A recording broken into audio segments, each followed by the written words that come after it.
107, IBM, The Origin of Light and Order. In the beginning there was nothing.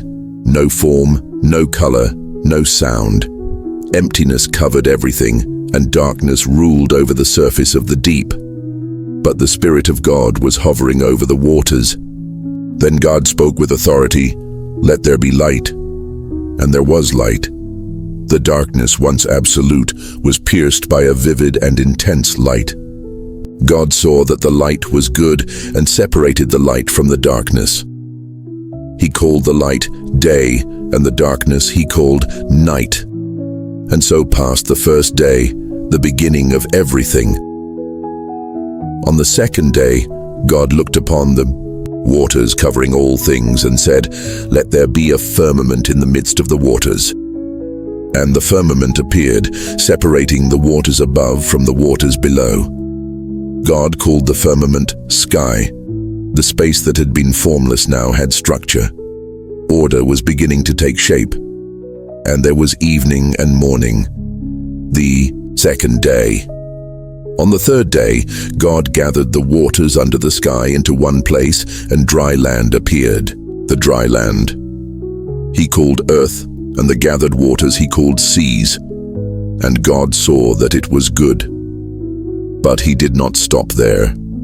Then God said, "Let the earth produce grass, seed-bearing plants, and fruit trees that bear fruit according to their kind." And the earth obeyed. Green fields sprouted, flowers bloomed in every color, and fruit-laden trees stretched to the sky. Each plant bore seeds, ready to multiply. Creation was now vibrant and full of life, and God saw that it was good. 0207, IBM, The Beauty of the Sky and the Cycle of Time. On the fourth day, God turned his eyes to the sky and said, "Let there be lights in the firmament of the heavens to separate day from night." So he created two great lights, the sun to rule the day and the moon to rule the night. He also made the stars, countless and radiant, scattered like jewels across the dark cloak of night. God placed these heavenly bodies in the sky to illuminate the earth, to mark the seasons, days, and years. They began to regulate time, guide the growth of plants, and signal natural cycles. The sky, once merely empty space, now became a divine clock, precise and beautiful. The sun ruled the days with its warm light. The moon, with its gentle glow, reigned over the nights, reflecting God's glory with grace. The stars shimmered, each in its place, giving the heavens a constant spectacle that still inspires awe today. God saw that it was all good, and so ended the fourth day. The world now had light, land, sky, and vegetation. It had time, direction, and balance. Every element fit perfectly into God's established plan. But something essential was still missing: life in motion. 0307, IBM, The Life That Fills the Waters and Skies. On the fifth day, God said, "Let the waters teem with living creatures, and let birds fly above the earth under the sky." And so it was. The waters began to stir with life. Fish of all shapes and sizes appeared, from tiny sardines to massive whales. Each species was created with its own beauty and purpose. The waters, once silent, became vibrant, full of motion and sound. In the skies, the air filled with wings. Colorful birds flew in every direction. Some sang soft melodies, others soared with majestic wings. God created each of them with purpose, and all obeyed his command.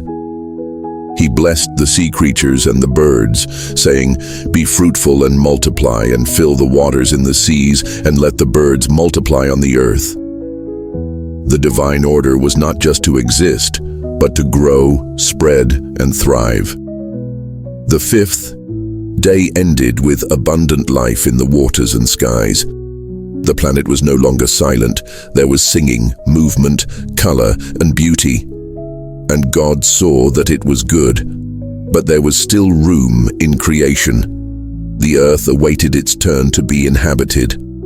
0207 IBM, The Beauty of the Sky and the Cycle of Time. On the fourth day, God turned his eyes to the sky and said, "Let there be lights in the firmament of the heavens to separate day from night." So he created two great lights, the sun to rule the day and the moon to rule the night. He also made the stars, countless and radiant, scattered like jewels across the dark cloak of night. God placed these heavenly bodies in the sky to illuminate the earth, to mark the seasons, days, and years. They began to regulate time, guide the growth of plants, and signal natural cycles. The sky, once merely empty space, now became a divine clock, precise and beautiful. The sun ruled the days with its warm light. The moon, with its gentle glow, reigned over the nights, reflecting God's glory with grace. The stars shimmered, each in its place, giving the heavens a constant spectacle that still inspires awe today.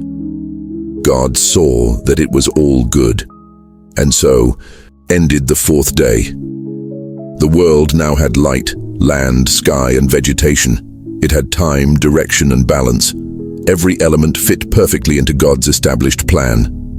But something essential was still missing: life in motion. 0507 IBM, The Creation of the Human Being. Adam. Then God said, "Let us make man in our image, after our likeness, and let him have dominion over the fish of the sea, over the birds of the heavens, over the livestock, over all the earth, and over every creeping thing that moves on the earth." With those words, God formed man from the dust of the ground and breathed into his nostrils the breath of life. And the man became a living soul. His name was Adam. Adam was not created by chance. He was molded with purpose. He was the reflection of God himself in the physical world. Gifted with reason, emotion, and spirit, Adam's role was to represent God on earth. God placed him in the Garden of Eden, a place of perfection and indescribable beauty. Fruitful trees, crystal clear, rivers, gentle animals, and a pleasant climate. It was the ideal place for the first man. God gave Adam the responsibility to cultivate and guard the garden. He also gave him the authority to name all the animals, a task that reflected dominion, but also intimacy and understanding. However, even though Adam lived in paradise and had communion with God, something was still missing. God saw that it was not good for man to be alone, so he prepared something wonderful.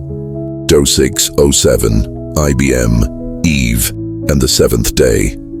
God caused Adam to fall into a deep sleep. And while he slept, God took one of his ribs and formed a woman from it. When Adam awoke and saw the woman, he exclaimed with joy, "This is now bone of my bones and flesh of my flesh." She was called Eve, for she would be the mother of all humanity. Eve was created with the same care and dignity as Adam. Together, they were partners. Both were blessed by God and received the command, "Be fruitful and multiply, fill the earth and subdue it." God gave them dominion over all creation. But above all, he gave them freedom, communion, and purpose. At the end of the sixth day, God looked at all he had made and saw that it was very good. Nothing was out of place. Everything was harmonious, alive, and balanced. On the seventh day, God rested from all the work he had done. Not because he was tired, but to establish a pattern, the cycle of work and rest. He blessed and sanctified that day. And so, the creation of the world was complete. 0707 IBM, closing and invitation to the audience. And this is how the story of everything begins. With order, light, beauty, and life, all created by God with wisdom and love. The creation of the world is not just the beginning of the Bible. It is the beginning of all of us. If you enjoyed hearing this story told in detail and with depth, I invite you to continue this journey with me. Let's walk together through the pages of Scripture, witnessing the most powerful events in human history. If you're not yet subscribed to the channel, subscribe now. Leave a like to help me reach more people with these transformative stories, and comment below. What did you think of this video? Are you enjoying this storytelling format, as if we're walking side by side through each chapter of the Bible? Thank you for watching until the end. I'll see you in the next video. The next story is already being prepared. See you there.